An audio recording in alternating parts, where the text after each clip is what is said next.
Halito, Seattle. Halito? That's actually one way a Native American tribe says hello. Well, that's perfect because today our focus is Native American culture. I'm Spencer Parker. And I'm Camille Cathey. Welcome.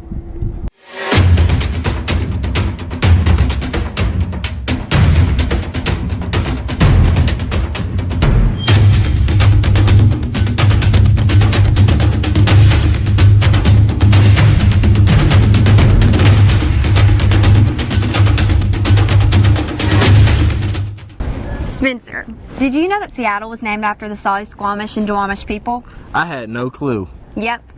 But let's see how much the people of Seattle know about their city and its Native American history. Holden Parker has the story. Thanks, Camille. Today I'm roaming the streets of Seattle asking questions about the Native culture. Let's go.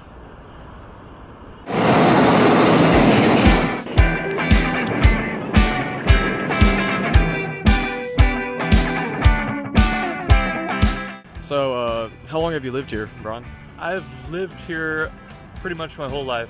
15 years. 15 years? I actually don't live in Seattle, but I grew up here. Left when I was like 5 years old. I've lived around Seattle for most of my life beyond high school. Do you know how Seattle got its name? I wanted to say something about Chief Sealth. I have no idea. No idea. No idea. I don't know when, but I know it's the name of a chief. Like something like Seat. Yeah, it's close. It's close. Yeah, from Chief Sealth. Yeah, it was like Chief Self. Do you know how many tribes are originally from Seattle? Native American tribes? No idea either. Tribes? No. 11. I'm not sure. No. Can you name any of them? I know there's a whole bunch of them. Do you know any like you could name off the top of your head? No, not really. Not really.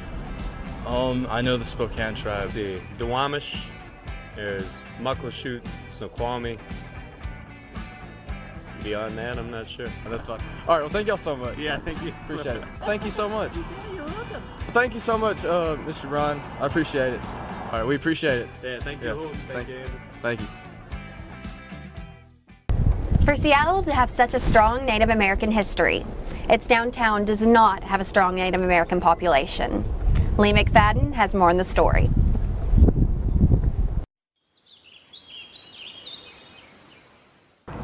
Thanks, Camille. A city rich with resources, originally named after an Indian chief, now booms, with restaurants, shops, scenery, and more. But downtown Seattle lacks something: Native American presence. And the residents here want to tell you why. So we represent indigenous artists from all up and down the Northwest Coast, and that includes some of the traditional peoples of this area. Our goal is to showcase their work to the public. The indigenous population of Seattle actually lives in lots of different regions around the city itself. But the primary reason is because most of their homes and communities are outlying from the city. Continuing to promote indigenous culture in Seattle and Washington, I do believe we have to do better here. I think we should be recognizing Native art and Native culture more than we are currently doing. Seattle was named after a Native American chief. I think his name was Chief Seattle. So the roots here, the Native American culture are strong, but I'm not 100% sure, but one theory I have is that, because this area is so rich with resources, once people find out about a good thing, like the amount of resources here, people want to come in and they want to kind of maximize extraction of that. And then, you have a battle between people that are just doing it for the love or for their own existence versus people that want to do it for maximum profit. With Student Television Network, I'm Lee McFadden. Native Americans make up most of the homeless population of King County, and Seattle perfectly showcases this property. Emily Hirons with Student Television Network has the story. Native Americans, Seattle's original residents, make up only 4.78% of King County, which makes up 6% of the homeless population. That reality distresses a city named after Chief Seattle. Pioneer Square, rich in its history, home to many Native Americans in the Emerald City.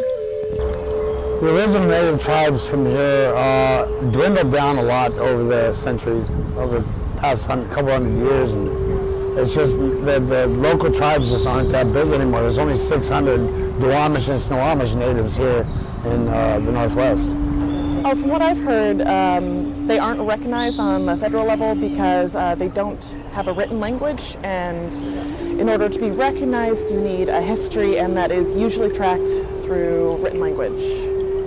So yeah, like on that sign over there is a statement in Duwamish, but it's written out phonetically. $3.2 million awarded to the native tribes, but only 1 out of 5 received funding. I think that they need to recognize both the Suquamish and Duwamish as national actual tribes. They help pour more money into the native population to, like right now down the road, we're building an apartment complex for Native Americans, and that's through the Chief Seattle Club. The city of Seattle believes the Duwamish and Suquamish people can best serve their own community. With Student Television Network, I'm Emily Hirons. Steoy, everyone. Steoy? Well, yeah, Camille, that's the way of saying goodbye. Hey, I'm proud of you. That's it for today, Seattle. I'm Spencer Parker. And I'm Camille Cathey with Student Television Network.